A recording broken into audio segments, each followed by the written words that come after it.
চাঁপাইনবাবগঞ্জে স্থানীয় অর্থনৈতিক ও আম সেক্টরের উন্নয়ন শীর্ষক সেমিনার অনুষ্ঠিত হয়েছে।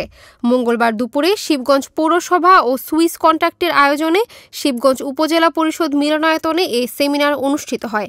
অনুষ্ঠানে চাঁপাইনবাবগঞ্জ জেলা প্রশাসক মোহাম্মদ আব্দুস সামাদের সভাপতিত্বে প্রধান অতিথির বক্তব্য রাখেন বাংলাদেশ বিনিয়োগ উন্নয়ন কর্তৃপক্ষের মহাপরিচালক জীবন কৃষ্ণ সাহা রায়। এতে আরও বক্তব্য রাখেন সুইস কন্ট্রাক্টের head of business administration Alamgir Kabir, Chapainawabganj আঞ্চলিক উদ্যান তত্ত্ব ও গবেষণা কেন্দ্রের মুখ্য বৈজ্ঞানিক কর্মকর্তা ডক্টর মোখলেসুর রহমান, অতিরিক্ত জেলা প্রশাসক নাকিব হাসান তরফদার ও শিবগঞ্জ উপজেলা নির্বাহী কর্মকর্তা মোহাম্মদ আজাহার আলী সহ অন্যান্যরা। এতে আম ও আম জাতীয় ২১টি স্টল প্রদর্শিত হয়। এছাড়া স্থানীয় সরকারি কর্মকর্তা ও আম সেক্টরের বিভিন্ন পর্যায়ের নেতৃবৃন্দ উপস্থিত ছিলেন। পরে শিক্ষার্থীদের অংশগ্রহণ কুইজ প্রতিযোগিতার পাশাপাশি চাঁপাইনবাবগঞ্জের ঐতিহ্যবাহী গম্ভীরা অনুষ্ঠিত হয়েছিল।